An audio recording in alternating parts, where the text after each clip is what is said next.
নমস্কার প্রিয় বন্ধুরা, আশা করি আমরা সবাই ভালো আছেন। আমরা দেখছেন জয়দেব এক্সক্লুসিভ ইউটিউব চ্যানেল। তো ইতিমধ্যেই আমরা জানেন যে উচ্চ মাধ্যমিক নিয়োগের জট কেটে গেছিল। তো ইতিমধ্যেই কলকাতা হাইকোর্ট রায় দিয়েছিলেন 4 সপ্তাহের মধ্যে নিয়োগ করার কথা, কিন্তু তা সত্ত্বেও আবার সুপ্রিম কোর্টে কিন্তু চাকরি প্রার্থীরা নতুন করে আবার কেস করেছেন। তো এই নিয়ে জরুরি বৈঠক বসলেন শিক্ষামন্ত্রী ব্রাত্য বসু। কবে চাকরি পাবে আপার প্রাইমারি চাকরি প্রার্থীরা? বিকাশ ভবনে জরুরি বৈঠক বললেন শিক্ষামন্ত্রী ব্রাত্য বসু, এবং কী সেখানে বলা হলো এবং কী কারণে কেস হলো পুরো বিষয়টি কিন্তু আজকের ভিডিওতে বলা হবে। আপনারা স্কিপ না করে পুরো ভিডিওটি ভালোভাবে দেখবেন। তো চলুন আমরা শুরু করি। তো দেখুন, উচ্চ মাধ্যমিকে নিয়োগ নিয়ে জট কেটেছে সম্প্রতি। প্রার্থীদের নিয়োগ করার জন্য সময় বেঁধে দিয়েছে কলকাতা হাইকোর্ট।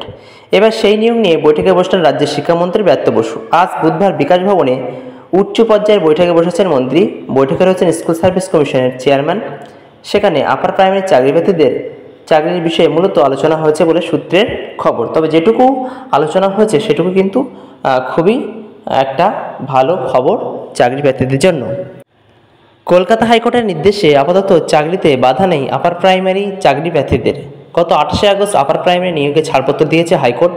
ফলে 14,000 পরীক্ষার্থীর চাকরি পাওয়ার সম্ভাবনা রয়েছে।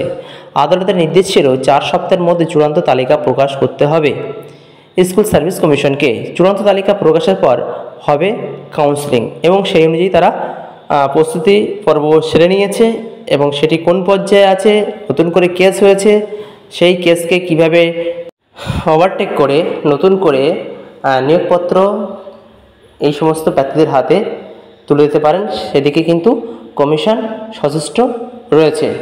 অর্থাৎ কমিশনের এখন একটাই উদ্দেশ্য যে কীভাবে দ্রুত চাকরি প্রার্থীর হাতে নিয়োগপত্র তুলে দেবেন।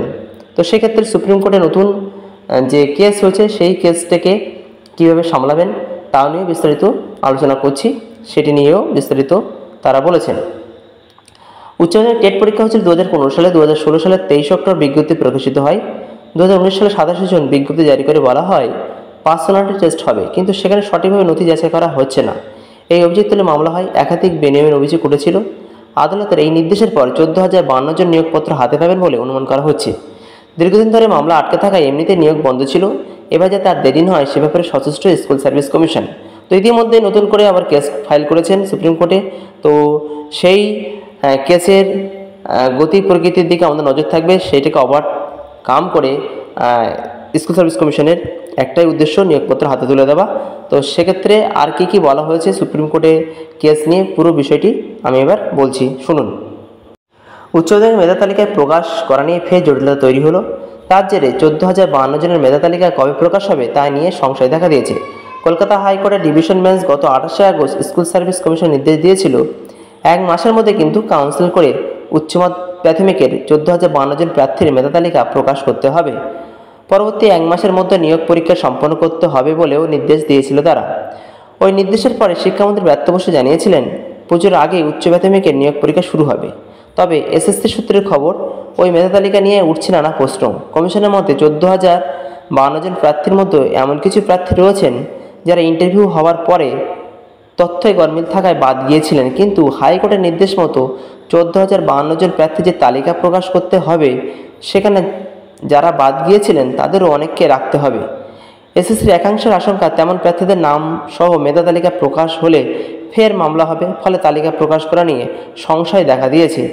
এসএসসি সূত্রের খবর 14,052 জনের মধ্যে এমন কিছু প্রার্থী আছেন যাদের শংসাপত্র গরমিল রয়েছে। তাহলে বুঝতে পারছেন, আবার কিছু প্রার্থীর নম্বরে গরমিল রয়েছে, এমনকি প্রশিক্ষণহীন প্রার্থীও রয়েছেন কয়েকজন।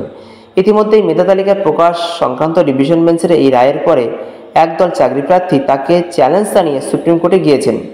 শিক্ষা দপ্তর এক কর্তা জানান তারা নিজে থেকে সুপ্রিম কোর্টে যাবেন না।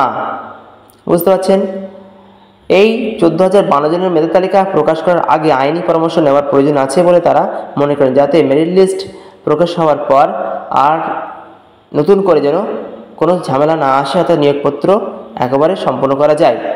তাই এখনই তালিকা প্রকাশ না করে আইনি পরামর্শ নিয়ে তারপর পদক্ষেপ করার কথা তারা ভাবছে কমিশন। এদিকে ফের মেধা তালিকায় প্রকাশের প্রক্রিয়ার বিলম্বিত হওয়ায় হতাশ উচ্চ প্রাথমিক চাকরি প্রার্থীরা। তাদের মতে বারে বারে তীরে এসে তৈরি হওয়ার মতো অবস্থা তৈরি হচ্ছে। পশ্চিমবঙ্গ আপার প্রাইমারি চাকরি প্রার্থী মঞ্চের সভাপতি সুশান্ত ঘোষ বলেন, ডিভিশন বেঞ্চের নির্দেশে 14,052 জন প্রার্থীর মেধা তালিকা প্রকাশ নিয়ে সংশয় থাকার কথা নয়। যেসব প্রার্থীর শিক্ষাগত যোগ্যতা গরমিল ছিল তাদের তথ্য কমিশন শুনানির পর্বে জমা করেছিল। তাই ডিভিশন বেঞ্চ তালিকায় 14,052 জনকে রাখার কথা বললে কমিশন যদি বিতর্কিত প্রার্থী না রাখে তাহলে সমস্যা হওয়ার কথা নয়। কমিশন শুধু দেরি করছে। আমরা বৃহস্পতিবার এসএসসি দপ্তরে বিক্ষোভ দেখাবো। তো এই নিয়ে এসএসসি দপ্তরে বিক্ষোভ হয়েছে, তারা সচেতন, তার দ্রুত রেজাল্ট বার করুন বলে কিন্তু শিক্ষামন্ত্রীর নেতৃত্বে বৈঠক হয়েছে।